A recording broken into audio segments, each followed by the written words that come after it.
It's not just a World War II story, though it is the greatest World War II TV series ever made and the longest running. They called it basic training, but it was more like torture. Live bullets flying over their heads, real grenades in their hands. The combat cast was pushed to the edge, and some of them never recovered. But that wasn't even the worst part. From tragic deaths to covered-up accidents, we're exposing the devastating reality behind TV's most brutal war show. When Combat premiered on ABC on October 2nd, 1962, it was unlike any other war show on television. It didn't focus on high-ranking officers or grand battle strategies. It followed a small group of American infantrymen fighting their way across France after D-Day. The show was raw, intense, and unfiltered. Soldiers weren't portrayed as fearless action heroes. They were tired, vulnerable, and just trying to survive. The man behind the series, Robert Pirosh, knew what war was really like. He had served as a combat infantryman during World War II and had already won an Academy Award for his screenplay Battleground, a film praised for its realism. He wanted Combat to capture that same authenticity. The idea started with a pilot episode called A Day in June, filmed in December 1961. At first, the series was called Men in Combat, but ABC decided on Combat and approved a full 30-episode season. Over its 5-year run, the show produced 152 episodes, making it the longest-running World War II drama in television history. Most episodes were filmed in black and white to give it a gritty, documentary-like feel. But in its final season, which aired in 1967, the show switched to color. It followed Second Lieutenant Gil Hanley, played by Rick Jason, and Sergeant Chip Saunders, played by Vic Morrow, as they led their men through the dangers of war. The focus stayed on the soldiers on the ground, not the generals planning the battles. Pirosh was determined to make everything as realistic as possible. To ensure historical accuracy, Selmour Productions hired Major Homer Jones, a D-Day veteran from the 82nd Airborne Division, as a technical advisor. He reviewed scripts and corrected mistakes, making sure the characters acted and spoke like real soldiers. The show used authentic World War II weapons and vehicles whenever possible, giving it a level of detail rarely seen on television at the time. One of the most unique aspects of Combat was its use of foreign languages. When German soldiers or French civilians spoke, there were no subtitles. Viewers had to rely on context, just like real soldiers would have. The show also blended archival war footage with its filmed scenes, adding to the sense of realism. Many of the actors had military experience themselves. Vic Morrow had served in the Navy, and Pierre Jalbert, who played PFC Paul Cagé-Lemay, had been part of the Royal Canadian Air Cadets during the war. Before filming began, the cast had to complete a week-long boot camp at Fort Ord in Northern California. The training was intense. The actors crawled under barbed wire while live .50 caliber bullets were fired over their heads. They threw live grenades, ran obstacle courses, and swung across muddy ponds on ropes. Rick Jason later said, "This training was harder than what he had gone through in the Army Air Corps during World War II. The instructors told the actors to avoid exaggerated Hollywood-style performances. They specifically warned them not to act like John Wayne." Moreover, the cast of Combat didn't just act like soldiers. Many of them had lived through war, bringing real experience to their roles. That gave the show a level of authenticity most war dramas couldn't match.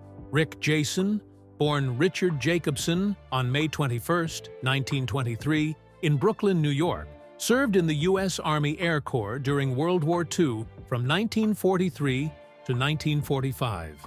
He had hoped to become a pilot, but struggled with the math required for flight training. Instead, he was reassigned to public relations, where he worked with wounded soldiers at a convalescent hospital in New York. By the end of the war, he was teaching horseback riding in the Air Corps. That experience gave him a natural authority on screen when he played Lieutenant Gil Hanley, one of the show's 2 lead roles. Vic Morrow, born Victor Morozov on February 14, 1929, in the Bronx, New York, had a different path to the military. He dropped out of high school and enlisted in the Navy at 17, serving from 1947 to 1949. Though he joined after World War II, his time in the Navy gave him the tough, disciplined presence that defined his acting. In combat, he played Sergeant Chip Saunders, a battle-hardened squad leader who carried the weight of command. His intense performance earned him an Emmy nomination and made him one of the most memorable faces of the series. Jack Hogan, who played PFC William G. Kirby, had first-hand experience with war. Born Richard Roland Benson Jr. on November 24, 1929, he served in the U.S. Air Force during the Korean War, reaching the rank of Staff Sergeant. Long before his service, he had already earned his pilot's license at 16. After the military, he studied drama at the Pasadena Playhouse, setting the stage for his acting career. On Combat, he brought humor and toughness to the role of Kirby, making the character both entertaining and believable. Pierre Jalbert stood out from the rest of the cast. Unlike many of his co-stars, he had never served in combat. Born on January 9, 1925, in Quebec City, Canada, he was a natural athlete. He became Canada's junior and senior national ski champion and was named captain of the country's Olympic ski team for the 1948 Winter Games. But a leg injury in training ended his Olympic dreams. His only military connection was his time in the Royal Canadian Air Cadets during World War II. Acting wasn't even his first career. He worked as a film editor at MGM Studios for nearly a decade before an agent convinced him to audition for Combat. His fluency in French made him a perfect fit for the role of PFC Paul Cagé-Lemay, the squad's Cajun translator. Even though he hadn't been a soldier, his performance felt real. After the show, he returned to film editing and worked on major projects like The Godfather. He even earned an Emmy nomination for his sound editing on Shogun. Behind the camera, Combat had another veteran who shaped its gritty realism. Robert Altman, one of the show's key directors, had flown over 50 bombing missions in the South Pacific as a co-pilot on a B-24. He served in the U.S. Army Air Corps from 1943 to 1947, seeing firsthand the dangers of war. That experience influenced the way he directed combat, bringing a level of detail and emotion rarely seen in TV war dramas. His episodes focused not just on action, but on the psychological toll war took on soldiers. One of his most powerful episodes, Survival, explored the themes of isolation and endurance, something he likely understood from his own time in the military. Vic Morrow's role as Sergeant Chip Saunders in Combat, 1962 to 1967, wasn't just another character on television. He became a symbol of leadership and resilience. Viewers saw him as more than a soldier. He was a protector, a mentor, and a man struggling with the weight of war. One of the most recognizable things about Saunders was his Thompson submachine gun. Fans came to associate it with his character, but originally, it wasn't meant for him. Rick Jason, who played Lieutenant Hanley, was supposed to carry it. When Jason found it too heavy, Morrow took over. Even he found the real Thompson cumbersome, so the production team gave him a lighter prop version for many scenes. It was a small adjustment, but it helped shape Saunders' image. Beyond his weapon and battlefield tactics, Saunders stood out for his moral code. He refused to abandon wounded soldiers, even when it put him at risk. He wouldn't harm prisoners, no matter how much pressure he faced. These qualities made him more than a tough squad leader. He was someone people admired. His struggles felt real because Morrow made sure they were. He didn't play Saunders as an unshakable hero. He showed the weight of every decision, every loss, and every battle. That's what made audiences connect with him. Morrow's talents went beyond acting. He directed 7 episodes of Combat and left a lasting mark on the show. His most famous work as a director was the 2-part episode Hills Are for Heroes, which aired in January 1966. Written by Gene L. Kuhn, the story focused on soldiers trying to capture a heavily fortified hill. The battle was brutal, and in the end, it was all for nothing. After suffering heavy losses, they were ordered to retreat. The episode didn't glorify war. It showed its futility. Morrow's direction made the episode unforgettable. He used slow-motion shots to pull the audience into the chaos. One of the most powerful moments showed a soldier being shot, rolling down the hill, with the sound fading as he fell. It was a technique rarely seen on television at the time, but Morrow knew how to make viewers feel the weight of war. The setting also played a role. The wide, empty valley made the mission feel even more hopeless. Nothing about it looked heroic. It looked like what it was, a battlefield where men were sent to die. Morrow's impact on combat wasn't just about what happened on screen. Behind the scenes, he was just as passionate. He wasn't afraid to stand up for himself and his co-stars. At the start of Season 2, he went on strike, demanding better dressing rooms for the cast. It wasn't a selfish move. He wanted fair treatment for everyone. He also fought for more screen time, believing that Sergeant Saunders should be a bigger focus of the show. His persistence worked. He became one of the highest-paid television actors of the era, but his drive sometimes led to tension. He was known to challenge producers on creative decisions. He wanted every episode to be as strong as possible. He also had a methodical approach to acting, which could make filming demanding. He expected a lot from himself and those around him. Some found it difficult to work with, but many respected his dedication. That dedication pushed him to take risks most actors wouldn't. Morrow believed in method acting. He didn't just play Saunders, he became him. That meant staying in character between takes, keeping the same intense demeanor even when the cameras weren't rolling.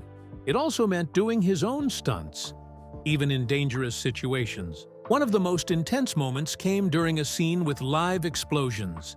The blast was too close. Debris flew past him, nearly hitting him. He walked away unharmed, but those who saw it said he was visibly shaken. Still, he never hesitated to put himself in the middle of the action. He believed it made the show better, and he was willing to take the risk. Meanwhile, Rick Jason was unsure about taking the role at first. He doubted whether audiences would embrace another war drama, but Combat quickly proved successful. It became ABC's longest-running World War II series and gained a reputation for its strong storytelling. Jason's portrayal of Hanley provided a steady and rational counterbalance to Morrow's raw intensity. While their characters worked well together on screen, things were not always smooth behind the scenes. Jason and Morrow had very different acting styles. Jason was polished and methodical, while Morrow was emotional and instinctive. These differences sometimes led to tension on set. Morrow also took an active role in directing certain episodes, which may have added to the creative friction. Their rivalry was not openly hostile, but it was always present. They respected each other professionally, yet they were never close. Their personalities simply did not mix. Even so, their contrasting styles helped make Combat the success that it was. Hanley and Saunders represented two sides of wartime leadership: strategy versus instinct, logic versus raw survival. That balance made the show compelling and kept audiences engaged for 5 seasons. Combat was not just another war show. It stood out for its realism, using real World War II weapons and military tactics to make the experience feel authentic. The cast carried actual firearms like the M1 Garand, the Thompson submachine gun, and the Browning automatic rifle. But some of these weapons were too heavy for long shooting days. Rick Jason, who played Lieutenant Hanley, started with a Thompson, but switched to the lighter M1 carbine after just 2 days. Vic Morrow, who played Sergeant Saunders, used a wooden replica Thompson for non-combat scenes to avoid carrying extra weight. These adjustments helped the actors, but sometimes broke the illusion for sharp-eyed viewers. The commitment to accuracy went beyond weapons. Before filming began in 1962, the main cast went through a week of basic training at Fort Ord in California. They crawled under live machine gun fire and even threw real grenades. Some of the actors later admitted that this training was tougher than their actual military service. To keep things as accurate as possible, Major Homer Jones, a veteran of D-Day and 4 major campaigns, served as the show's technical advisor. He reviewed scripts and made sure battle scenes reflected real combat strategies. Even with his expertise, some small errors made it onto the screen. Lieutenant Hanley's M1 carbine was sometimes shown with a bayonet attachment, which was not possible for World War II-era carbines. In many scenes, soldiers did not carry spare magazines for their weapons, something that would have been unthinkable in real war. These details were minor, but they showed the constant struggle between realism and television production constraints. Filming the show was physically demanding. Many scenes were shot outdoors in rugged locations with minimal facilities for the cast and crew. One filming site was Corbel Winery in California, which provided a realistic European countryside backdrop, but little comfort for those working there. Actors spent long hours wearing heavy costumes in extreme weather conditions, sometimes running through mud or crawling on rocky terrain. The physical toll of handling real weapons, carrying gear, and performing action sequences was exhausting. The challenges did not end with the location. The show relied on practical effects, including real explosions and gunfire. Safety measures were not as strict as they are today, and stuntmen often played both American and German soldiers to cut costs. In some cases, a stuntman would die in one scene, then switch uniforms and get killed again a few hours later. Despite the risks, the production team pushed forward to create the most immersive war sequences possible. Even with its focus on realism, combat had to work within network censorship rules. ABC wanted intense action, but did not allow graphic violence. Gunfights were frequent, but blood and gore were rarely shown. Deaths were implied rather than depicted, making the show very different from modern war dramas like Band of Brothers. This limitation forced the writers to rely more on character development and psychological tension rather than just action. The show explored themes like fear, leadership, and moral dilemmas, making it more than just a series about battles. But some on the production team felt frustrated by these restrictions, especially as Hollywood war films became more graphic. Movies like The Longest Day in 1962 pushed boundaries, while combat had to walk a fine line between realism and what was acceptable for television. One of the most shocking aspects of the show was how real the explosions felt. The special effects team used powerful pyrotechnics to simulate artillery fire, sometimes too convincingly. In one incident, an explosion was so realistic that several actors instinctively dove for cover, believing they were actually under attack. The show's attention to detail extended to every small element. Dirt flying from simulated bullet impacts, buildings appearing to crumble under shell fire. But this level of realism came at a cost. Injuries happened on set, and misfires or poorly timed explosions sometimes caused minor accidents. By 1967, combat was no longer the television powerhouse it once was. When it first aired in 1962, audiences were captivated by its intense battle sequences and deep character-driven stories. But after 5 seasons, things had changed. Viewers were shifting toward lighter entertainment, choosing shows like Bewitched and The Andy Griffith Show over the grim realities of war. Sitcoms and family-friendly programming offered comfort, something that felt more appealing in the uncertain world of the late 1960s. There was also another problem. The Vietnam War was now being broadcast directly into people's homes. Every night, Americans saw real combat on the news, not in scripted dramas, but in actual footage from the front lines. The violence was no longer something from history books. It was happening in real time, and the emotional weight of it made fictional war stories feel different. Combat had always been praised for its realism, but at a time when war was dividing the country, its stories felt heavier than ever. The audience that once admired its portrayal of World War II was now turning away, looking for something that didn't remind them of the battles still raging overseas. Ratings began to drop, and with them, the show's future became uncertain.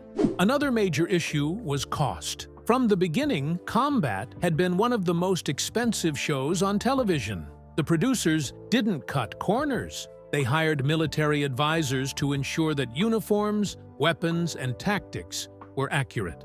They filmed battle scenes with large numbers of extras and used motion picture quality cinematography to make everything feel as real as possible. But realism came at a price. By the time the show reached its 5th season in 1966, its budget was a serious problem. ABC executives had to make a decision. Was it worth spending so much on a war drama when ratings were declining? Each episode required extensive resources, and as fewer people tuned in, the cost became harder to justify. The network was now looking at other shows that could bring in high viewership for a fraction of the budget. Beyond money and ratings, there was a bigger shift happening in America. World War II had always been seen as a war with clear moral lines, a battle between good and evil. But Vietnam was different. The war had sparked protests, and the country was deeply divided. Anti-war movements were growing, and many people were questioning whether war should be glorified at all. Combat had never been about glorification. It showed the struggles, losses, and sacrifices of soldiers. But even that wasn't enough to keep it relevant in a world that was changing fast. The idea of war as heroic was fading, replaced by a growing sense of doubt and disillusionment. Despite its cancellation, Combat had already made television history. Between October 2nd, 1962 and March 14th, 1967, the show aired 152 episodes. Most of them, 127 to be exact, were filmed in black and white, but for its final season, 25 episodes were shot in color. What made this even more impressive was the show's setting. Combat took place between D-Day in June 1944 and early 1945, meaning that 5 seasons of television had to fit within a war that lasted less than a year. Even with that limitation, the series continued delivering fresh and compelling stories. Few other war dramas managed to last as long. The Gallant Men, another World War II series that premiered around the same time, only survived for 1 season.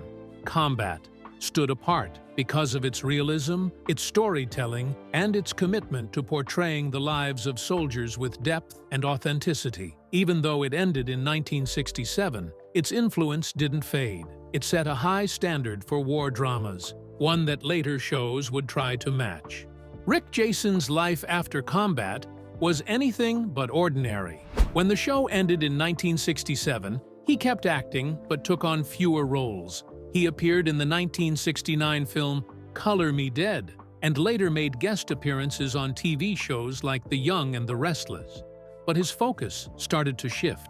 Writing became a passion, and in 2000 he published Scrapbooks of My Mind, a Hollywood autobiography. The book gave fans a look into his career and personal experiences, especially his time on Combat.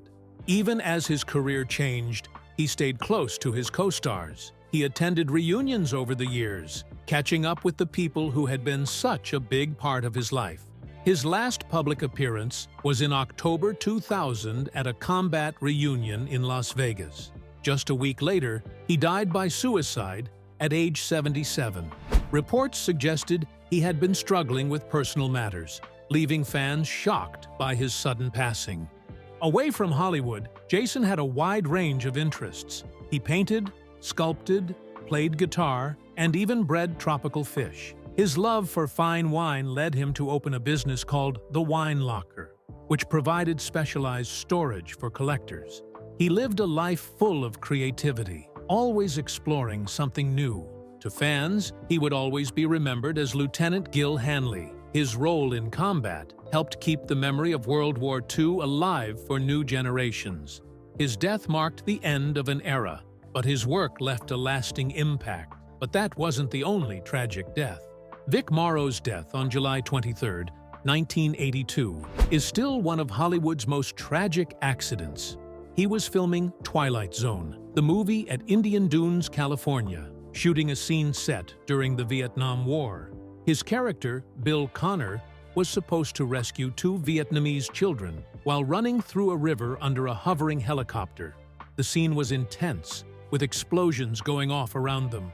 But behind the scenes, safety rules were being ignored. The two children, Micah Din Lei, 7, and Renee Shin Yi Chen, 6, had been hired illegally. They were working late at night near dangerous pyrotechnics with no proper permits or supervision.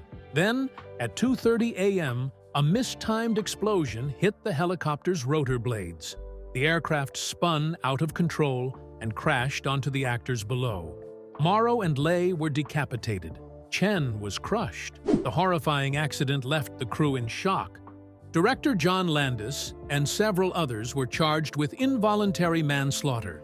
The trial exposed reckless decisions made during production, but they were eventually acquitted. The tragedy led to major changes in Hollywood. The Screen Actors Guild gave performers the right to refuse unsafe work, and the Directors Guild enforced stricter safety protocols. Federal agencies also introduced new rules for using aircraft in films. The incident had a lasting impact. Steven Spielberg, who co-produced the movie, cut ties with Landis and later said, "No movie is worth dying for." The accident forced Hollywood to take safety more seriously, but on-set dangers have never completely disappeared. Jack Hogan's life after combat took a surprising turn. Before acting, he had studied architecture, but his path changed when he joined the U.S. Air Force during the Korean War. After the war, Hollywood came calling, and he became best known as Private First Class William G. Kirby. But when acting roles became less frequent, he returned to his first passion, architecture. His second career wasn't just about designing buildings. Hogan also worked behind the scenes in television, serving as a casting director for Magnum P.I. He still made occasional appearances on TV, showing up in the A-Team and Jake and the Fat Man. But his main focus was now on creative work off-camera. Even as his career shifted, he stayed in touch with his combat co-stars. Decades after the show ended, their friendships remained strong. He passed away peacefully in December 2023 at age 94, leaving behind a legacy that extended beyond Hollywood. The cast of Combat didn't just play soldiers on screen.